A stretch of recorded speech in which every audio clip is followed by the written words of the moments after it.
But ಎಲ್ಲೋ ಒಂದು ಕಡೆ sir ಈ ಅಂದರೆ ನಾನು ಹೇಳುವಂಥದ್ದು ಏನಂದರೆ ಈ ಪ್ಯಾನ್ ಇಂಡಿಯಾ ಅನ್ನುವಂಥದ್ದು ಇದು ಎಲ್ಲೋ ಒಂದು ಕಡೆ ನಮ್ಮ ಕನ್ನಡ ಚಿತ್ರರಂಗಕ್ಕೆ ಅಫೆಕ್ಟ್ ಮಾಡ್ತು. ಆ್ಯಂಡ್ ಅವತ್ತು ನಮ್ಮದೇ ಆದಂತಹ ಒಂದು ಸಂಸ್ಕೃತಿ ಇತ್ತು, ನಮ್ಮದೇ ಆದಂತಹ ಒಂದು ಬೌಂಡ್ರಿ ಅಂತ ಇತ್ತು, ನಮ್ಮ ಕನ್ನಡ ಚಿತ್ರರಂಗ ಅನ್ನೋದಂತ ಇತ್ತು. ಅದಾದ್ಮೇಲೆ ಬೇಕು ಅಂದಂಥವ್ರು ರಿಮೇಕ್ ಮಾಡ್ತಾ ಇದ್ರು, ಡಬ್ಬಿಂಗ್ ಇರಲಿಲ್ಲ, ರಿಮೇಕ್ ಮಾಡ್ತಾ ಇದ್ರು. ಸೊ ಎಲ್ಲೋ ಒಂದು ಕಡೆ ಅಂದರೆ ತಂತ್ರಜ್ಞರಿಗಿರ್ಬೋದು, ಕೆಲಸಗಾರರಿಗಿರ್ಬೋದು. ಸೊ ಈಗ ಪ್ಯಾನ್ ಇಂಡಿಯಾ ಅನ್ನುವಂಥದ್ದು ಏಕಾಲದಲ್ಲಿ ಎಲ್ಲ ಶೂಟ್ ಮಾಡ್ಕೊಂಡ್ಬಿಡ್ತಾರೆ. ಬಟ್ ಅವತ್ತು ಆ ಸಿನಿಮಾಗಳನ್ನು ತಗೊಂಡ್ಬಂದು ಇಲ್ಲಿ ಮಾಡುವಂಥದ್ದು, ಇಲ್ಲ ಇಲ್ಲಿ ಸಿನಿಮಾಗಳನ್ನು ಅಲ್ಲಿ ಮಾಡುವಂಥದ್ದು. ಸೊ ಈ ಪ್ಯಾನ್ ಇಂಡಿಯಾ ಒಂದು ವಿಚಾರವಾಗಿ ನೋಡುವಂಥದ್ದಾದ್ರೆ ಎಲ್ಲೋ ಒಂದು ಕಡೆ ನಮ್ಮ ಮೇಲೆ ತುಂಬ ಪ್ರಭಾವ ಬೀರ್ತು. ಆಮೇಲೆ ಎಲ್ಲೋ ಒಂದು ಕಡೆ ಇವತ್ತು ತೊಂದರೆ ಆಗ್ತಿದೆ ಅಂತ ಅನ್ಸುತ್ತಾ ನಿಮಗೆ ವೈಯಕ್ತಿಕವಾಗಿ ಅಂತ? ನಾನು ಇದಕ್ಕೆ ಸಿಂಪಲ್ ಆಗಿ ಆನ್ಸರ್ ಮಾಡ್ತೀನಿ. ಏನಂದರೆ ಪ್ಯಾನ್ ಇಂಡಿಯಾ ಅಂತಿದ್ದಾರೆ. We should plan India. ನಾವು ಪ್ಲ್ಯಾನ್ ಮಾಡಬೇಕು ಫಸ್ಟು. ಪ್ಲ್ಯಾನ್ ಮಾಡಿದ್ರೆ ಆಟೋಮೆಟಿಕ್ಲಿ ಪ್ಯಾನ್ ಆಗುತ್ತೆ. ಏನು ಪ್ಯಾನ್ ಇಂಡಿಯಾ ಅಂದರೆ ಏನು? ಇವತ್ತು ಒಂದು 5-6 ಲ್ಯಾಂಗ್ವೇಜಲ್ಲಿ ಸೈಮಲ್ಟೇನಿಯಸ್ ರಿಲೀಸ್ ಮಾಡೋದನ್ನ ಪ್ಯಾನ್ ಇಂಡಿಯಾ ಅಂತ ಹೇಳ್ತಾರೆ. ಇಟ್ಸ್ ರಾಂಗ್ ಆ್ಯಕ್ಚುಲಿ ನನ್ನ ಪ್ರಕಾರ. ಯಾಕೆ ಅಂದರೆ ಸಿನಿಮಾ ಅಂತ ಬಂದಾಗ cinema it's A entertainment sector. ಅದು ಅದಕ್ಕೆ ಭಾಷೆ ಗಡಿ ಇಲ್ಲ, ಭಾಷೆ ಮಿತಿ ಇಲ್ಲ. ಹಂಗಂತ ಅಂದ್ಬಿಟ್ಟು ನಮ್ಮ ಭಾಷೆ ನಾವು ಯಾವತ್ತೂ ಬಿಟ್ಕೊಡೋಕ್ಕೂ ಆಗೋದಿಲ್ಲ. ನೀವು ಇತಿಹಾಸ ತೆಗೆದು ನೋಡಿದ್ರೆ ಗೆದ್ದಿರೋದು, ಟ್ರೆಂಡ್ ಆಗಿರೋದು, ಟ್ರೆಂಡ್ ಸೆಟ್ ಮಾಡಿರೋದು ಅಥವಾ ಇತಿಹಾಸ ಕ್ರಿಯೇಟ್ ಮಾಡಿರೋಂಥದ್ದೆಲ್ಲ ಇಲ್ಲಿ ಸೊಗಡಿನ ಸಿನಿಮಾಗಳೇ. ಹೌದು. ಅದಕ್ಕೆ ಬಜೆಟ್ನ ಗಡಿ ಇರ್ತಿರ್ಲಿಲ್ಲ, ಬಜೆಟ್ನ ಮಿತಿ ಇರ್ತಿರ್ಲಿಲ್ಲ. ಸಿನಿಮಾ ಥರ ಮಾಡೋರು ಅದು ಅದು ಆಟೋಮೆಟಿಕ್ಕಾಗಿ ಪ್ಯಾನ್ ಆಗೋವಂಥದ್ದು. ಅಂದರೆ ಇವತ್ತೇನಾಗುತ್ತೆ, ಬೇರೆ ಭಾಷೆಗಳಲ್ಲಿ ನಾವು ಡಬ್ ಮಾಡಿ ಸಿನಿಮಾನ ಸೈಮಲ್ಟೇನಿಯಸ್ ರಿಲೀಸ್ ಮಾಡಿದ ತಕ್ಷಣ ಅದು ಪ್ಯಾನ್ ಇಂಡಿಯಾ ಆಗ್ತಿದೆ ಅನ್ನೋ ಭ್ರಮೆಲಿದ್ದಾರೆ. ಇದು ತಪ್ಪು, ನನ್ನ ಪ್ರಕಾರ ವೈಯಕ್ತಿಕವಾಗಿ ತಪ್ಪು. ಯಾಕೆ ಅಂತ ಹೇಳ್ತೀನಿ. ನಮ್ಮ ಭಾಷೆ ವಿಶ್ವಾದ್ಯಂತ ತಲುಪಬೇಕು. ಹೌದು. ನಮ್ಮ ಭಾಷೆ ಸಿನಿಮಾಗಳು ವಿಶ್ವಾದ್ಯಂತ ರೀಚ್ ಆದಾಗ ಮಾತ್ರ ಅದು pan India or pan world ಅಂತ ಆಗುತ್ತೆ. ನಾವು ಅವ್ರ ಭಾಷೆಯಲ್ಲೇ ಡಬ್ ಮಾಡಿಬಿಟ್ಟು ಆ ಸಿನಿಮಾನ ರಿಲೀಸ್ ಮಾಡಿ ಪ್ಯಾನ್ ಇಂಡಿಯಾ ಅಂತ ಹಿಂಗೆ ಹೇಳೋಕ್ಕಾಗುತ್ತೆ? ಕರೆಕ್ಟ್.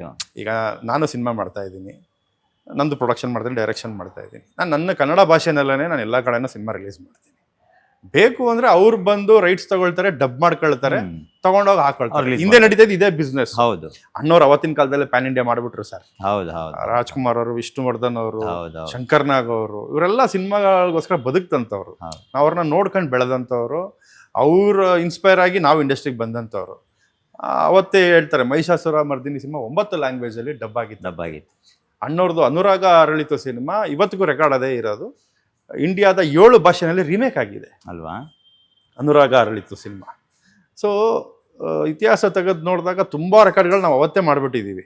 ಭಾಗ್ಯದ ಲಕ್ಷ್ಮೀ ಬಾರಮ್ಮ ಅನ್ನೋ ಒಂದು ಸಿನಿಮಾ ಫ್ಲೈಟಲ್ಲಿ ಇಲ್ಲಿಂದ ಪ್ರಿಂಟ್ ಕಾಲದಲ್ಲಿ ಅವತ್ತೇ ಜಪಾನ್ಗೆ ಹೋಗಿ ಅಲ್ಲೇ 100 days ಓಡಿದಂಥ ಸಿನಿಮಾ. ಆಮೇಲೆ ಉಪೇಂದ್ರ ಓಡಿದ್ದು ಸಿನಿಮಾ.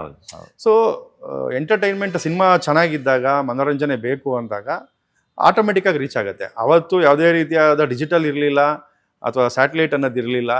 ಹಾಗಾಗಿ ಅವತ್ತು ಪ್ರಿಂಟ್ ಕಾಲದಲ್ಲೇ ನಾವು ರೀಚ್ ಆಗಿದ್ವಿ. ಇವತ್ತು ಇಷ್ಟು ಟೆಕ್ನಿಕಲ್ಲಿ ನಾವು ಬೆಳೆದಿದ್ದಾಗ ಹಾಕಿ ಕನ್ನಡ ಭಾಷೆ ಸಿನಿಮಾನ ಕನ್ನಡದಲ್ಲೇ ತಮಿಳ್ನಾಡಲ್ಲಿ ಒಂದು 50 ಸೆಂಟ್ರ್ ಹಾಕಿ, ಆಂಧ್ರದಲ್ಲಿ 25 ಸೆಂಟ್ರ್ ಹಾಕಿ, ಅಥವಾ ಎಲ್ಲೆಲ್ಲಿ ಮಾರ್ಕೆಟ್ ಯಾವ ಲೆವೆಲ್ಗಿದೆ ಎಲ್ಲ ಕಡೆ ಕನ್ನಡಿಗರು ಇದ್ದಾರಲ್ಲ. ಇವತ್ತು ಬಾಂಬೆನಲ್ಲಿ 40 ಲಕ್ಷ ಜನ ಕನ್ನಡಿಗರು ಇದ್ದಾರೆ, ತಮಿಳ್ನಾಡಲ್ಲಿ ಇದ್ದಾರೆ, ಆಂಧ್ರದಲ್ಲಿ ಇದ್ದಾರೆ. ಅವ್ರಿಲ್ಲಿ ಬಂದ್ಬಿಟ್ಟು ಡೈರೆಕ್ಟಾಗಿ 100 ಥಿಯೇಟ್ರಲ್ಲಿ 200 ಥಿಯೇಟ್ರಲ್ಲಿ ಸ್ಟ್ರೈಟಾಗೂ ರಿಲೀಸ್ ಮಾಡ್ತಾರೆ, ಡಬ್ಬಾಡಿನೂ ರಿಲೀಸ್ ಮಾಡ್ತಾರೆ. ಅದೇ ಅವರ ಸಿನಿಮಾಗಳ ನಮ್ಮಲ್ಲಿ ಬಂದು ಅದೇ ಬಜೆಟ್ ಅವ್ರಿಗೆ ನಾವು ಜಾಸ್ತಿ ಆದ್ಯತೆ ನೀಡ್ತಾ ಇದ್ದೀವಿ. ಆ್ಯಂಡ್ ಅವ್ರ ಕಲೆಕ್ಷನ್ ಕೂಡ ನಮ್ಮ ಕರ್ನಾಟಕದಲ್ಲೇ ಜಾಸ್ತಿ ಆಗ್ತಿದೆ ಅನಿಸುತ್ತೆ. ಬಟ್ ನಮ್ದು ಯಾಕೆ ಆಗ್ತಿಲ್ಲ ಅನ್ನುವಂಥದ್ದು ಪ್ರಶ್ನೆ ಬರುತ್ತೆ ಇಲ್ಲಿ. ಖಂಡಿತ ಈ ಪ್ರಶ್ನೆಗೆ ನಾವು ನಮ್ಮ ಆತ್ಮಸಾಕ್ಷಿನ ಆನ್ಸರ್ ಕೇಳಬೇಕಾಗುತ್ತೆ. ಬರೀ ಸಿನಿಮಾ ಮೇಕರ್ಸ್ದೇ ಫಾಲ್ಟ್ ಆಗಲ್ಲ, ಇಲ್ಲಿ ಆಡಿಯನ್ಸ್ದು ಆಗುತ್ತೆ. ನಾನು ಯಾರನ್ನೂ ದೂಷಿಸ್ತಾ ಇಲ್ಲ. ಏನಾಗುತ್ತೆ, ಇವಾಗ ಫಾರ್ ಎಕ್ಸಾಂಪಲ್ ನಾನು ನಿಮ್ಗೊಂದು ಚಿಕ್ಕ ಸ್ಟೋರಿ ಹೇಳ್ತೀನಿ. ಯಾವ ಥರ ಅಂದರೆ, ನಾನು ಟ್ರೈನಲ್ಲೆಲ್ಲ ಹೋಗ್ತಾ ಇದ್ದೆ. ಜರ್ನಿ ಮಾಡಬೇಕಾದ್ರೆ ಅಕ್ಕಪಕ್ಕ ಕೂತಿರ್ತಾರೆ, ಹಿಂಗೆ ಮಾತಾಡ್ತಾ ಇರ್ತೀವಿ. ಯಾರೋ ಒಬ್ಬರು ಪಕ್ಕದಲ್ಲೊಬ್ಬರು ಏಜ್ಡ್ ಪರ್ಸನ್ ಕೂತಿದ್ರು. ಮಾತಾಡ್ತಾ ಯಾವುದೊಂದು ಕಾಲ್ ಬಂತು, ನಾನು ಸಿನಿಮಾ ರೆಡಿ ಮಾತಾಡ್ತಾ ನೀವು ಸಿನಿಮಾದವ್ರ ಅಂತ ಕೇಳೋದು. ಹೌದು ಸರ್ ಅಂತ ಹೇಳಿದೆ. ಏನು ಎತ್ತಲ್ಲ ನನ್ನ ಬಗ್ಗೆ ಡೀಟೇಲ್ಸ್ ಕೇಳಿದ್ರು. ಆಮೇಲೆ ಕನ್ನಡ ಸಿನಿಮಾ ಎಲ್ರಿ ನೋಡ್ತಾರೆ ಇವಾಗೆಲ್ಲ, ಕನ್ನಡ ಸಿನಿಮಾ ಯಾವುದು ಚೆನ್ನಾಗಿ ಬರ್ತಾ ಇಲ್ಲ, ಆಮೇಲೆ ಕನ್ನಡ ಸಿನಿಮಾಗಳನ್ನ ಹಾಗೆ ಹೀಗೆ ಅಂತ ಒಂದು ರಾಜ್ಕುಮಾರ್ ಅವರು, ವಿಷ್ಣುವರ್ಧನ್ ಸಿನಿಮಾನೇ ನಾವು ಲಾಸ್ಟ್ ನೋಡಿದ್ದು, ಪುನೀತ್ ಅವ್ರದ್ದು ಯಾವುದೋ ಸಿನಿಮಾ ಮಿಲನ ಲಾಸ್ಟ್ ನೋಡಿದ್ದು, ಹೀಗೆಲ್ಲ ಹೇಳ್ತಾ ಇರೋ. ಇದು ಆಲ್ಮೋಸ್ಟ್ ಒಂದು 5 ವರ್ಷದ ಹಿಂದಿನ ಕತೆ ನಾನು ಹೇಳ್ತಾ ಇರೋದು. ಸೊ ನಾನು ಎಲ್ಲ ಕೇಳಿದೆ, ಹಿರಿಯರಿದ್ದಾರೆ ಹೆಂಗೆ ಹೇಳೋದು ಇವರಿಗೆ ಅಂದ್ಬಿಟ್ಟು. ಆಮೇಲೆ ನಾವು ಸಿನಿಮಾ ಮಂದಿಯಾಗಿ ಸುಮ್ಮನೆ ಕೂತ್ಕೊಳ್ಳೋಕ್ಕಾಗೋದಿಲ್ವಲ್ಲ, ನಮ್ಮ ಮನಸ್ಸು ಒಪ್ಪೋದಿಲ್ಲ. ನಾನು ಅವ್ರಿಗೆ ಒಂದೇ ಮಾತಾಡಿದೆ, ಸರ್ ನೀವು ಲಾಸ್ಟ್ ನೋಡಿದ ಸಿನಿಮಾ ಯಾವುದು ಅಂತ ಕೇಳಿದೆ. ಅದೇ ಹೇಳಿದ್ನಲ್ಲ ಮಿಲನ ಸಿನಿಮಾ ಅಂತ. ಸರ್ ಆ ಸಿನಿಮಾ ಬಂದು 12 ವರ್ಷ ಆಗಿದೆ, ಅದರಿಂದ ಈಚೆ ಕನ್ನಡ ಸಿನಿಮಾ ಅದು ಒಳ್ಳೆಯದೇ ಬಂದಿಲ್ವಾ ಸರ್ ಅಂತ ನಾನು ಕೇಳಿದೆ. ಅಲ್ಲ ನೋಡ್ತಿರ್ತೀವಿ ಟಿ ವಿಲಿ ಹಾಗೆ ನೋಡಿ, ಟಿ ವಿನಲ್ಲಿ ನೀವು ಕುತ್ಕೊಂಡು ಸಿನಿಮಾ ನೋಡ್ತೀರಿ, ವರ್ಷಕ್ಕೆ ತಿಂಗಳಿಗೆ ಒಂದಾದ್ರೂ ಒಳ್ಳೆ ಸಿನಿಮಾ ಅಂದ್ರೂ ವರ್ಷಕ್ಕೆ 12 ಸಿನಿಮಾ ನೋಡ್ಬೇಕು ಲೆಕ್ಕ ನೀವು. 10 ವರ್ಷದಿಂದ 120 ಸಿನಿಮಾ ನೀವು ನೋಡಬೇಕಾಗಿತ್ತು, ನೋಡಿಲ್ಲ ನೀವು. ಈ ಥರ ಫ್ಯಾಮಿಲಿ ಆಡಿಯನ್ಸು ಅಥವಾ ಕುಟುಂಬ ಸಮೇತರಾಗಿ ಬಂದು ನೋಡೋ ಅಂಥ ಆಡಿಯನ್ಸ್ಗಳು ಬರದೇ ಇರೋ ಕಾರಣ ಸಿನಿಮಾ ಮೇಕರ್ಸೂ ಇವತ್ತು ಅದೇ ಥರ ಚೇಂಜ್ ಆಗಿದ್ದಾರೆ. ಯಾವ ಥರ ಆಗಿದ್ದಾರೆ ಅಂತಂದರೆ, ನೋಡೋದು ಯಾರು ಹುಡುಗರು, ಓಪನಿಂಗ್ 3 ದಿನ ಬರುತ್ತೆ ಬಿಸ್ನೆಸ್ಸು, ಚೆನ್ನಾಗಿತ್ತು ಅಂದರೆ ಆಮೇಲೆ ಕಂಟಿನ್ಯೂ ಆಗುತ್ತೆ. ಇವಾಗ ರಾಜ್ಕುಮಾರ್ ಅವರಾದ್ಮೇಲೆ, ವಿಷ್ಣುವರ್ಧನ್ ಅವರಾದ್ಮೇಲೆ, ಅಥವಾ ಪುನೀತ್ ಅವರು ಯಾರಾವ್ರಿಗೂ ಇಟ್ಕೊಳ್ಳೋಣ ನಾವು. ಫಾರ್ ಎಕ್ಸಾಂಪಲ್, ಸಿನಿಮಾ ರಿಲೀಸ್ ಆದರೆ ಫಸ್ಟ್ ಬಾಲ್ಕನಿ ಫುಲ್ ಆಗ್ತಾಯಿತ್ತು, ಅಂದರೆ ಫ್ಯಾಮಿಲಿ ಆಡಿಯನ್ಸ್ಗಳು ಬರ್ತಾಯಿದ್ರು. ಶುಕ್ರವಾರ, ಶನಿವಾರ, ಭಾನುವಾರ ಅಭಿಮಾನಿಗಳು ನೋಡಿದ್ರು, ಸೋಮವಾರದ ಮೇಲೆ ಮ್ಯಾಟ್ನಿಗೋ, ಫಸ್ಟ್ ಶೋಗೋ, ಸೆಕೆಂಡ್ ಶೋಗೋ ಫ್ಯಾಮಿಲಿ ಆಡಿಯನ್ಸ್ ಬರ್ತಾಯಿದ್ರು. ಇವತ್ತು ಯಾವ ಲ್ಯಾಂಗ್ವೇಜ್ಗೆ ಆ ಥರದ ಜನ ಬರ್ತಾಯಿದ್ದಾರೆ ತೋರಿಸಿ, ನಾಟ್ ಓನ್ಲಿ ಕನ್ನಡ, ನಿಮಗೆ ಎಲ್ಲ ಭಾಷೆಗಳಲ್ಲೂ ಇದು ಸೇಮ್ ಸಮಸ್ಯೆ ಕಾಡ್ತಿರೋ ಅಂಥದ್ದು. ನೋಡೋ ಪ್ರೇಕ್ಷಕರು ಅಭಿರುಚಿ ಯಾವ ಥರ ಇರುತ್ತೆ, ಸಿನಿಮಾ ತೆಗಿಯೋರು ಅದೇ ಥರನೇ ತೆಗಿತಾರೆ. ಯಾಕೆಂದರೆ ಇವಾಗ ಫ್ಯಾಮಿಲಿ ಕತೆ, ನಮ್ಮ ಸಂಸಾರ, ಅದು ಇದು ಹಳೆ ಸಿನಿಮಾಗಳೆಲ್ಲ ನಾವು ನೋಡ್ತಿರ್ತೀವಿ ಕುತ್ಕೊಂಡು ಟಿ ವಿಲಿ ಬಂದಾಗೆಲ್ಲ. ನೋಡಿದಾಗ ನಮ್ಗೆ ಇಷ್ಟು ಒಳ್ಳೆ ಸಿನಿಮಾ ಇವಾಗ ಯಾಕೆ ಬರಲ್ಲ ಅಂತ ಅನ್ಸುತ್ತೆ.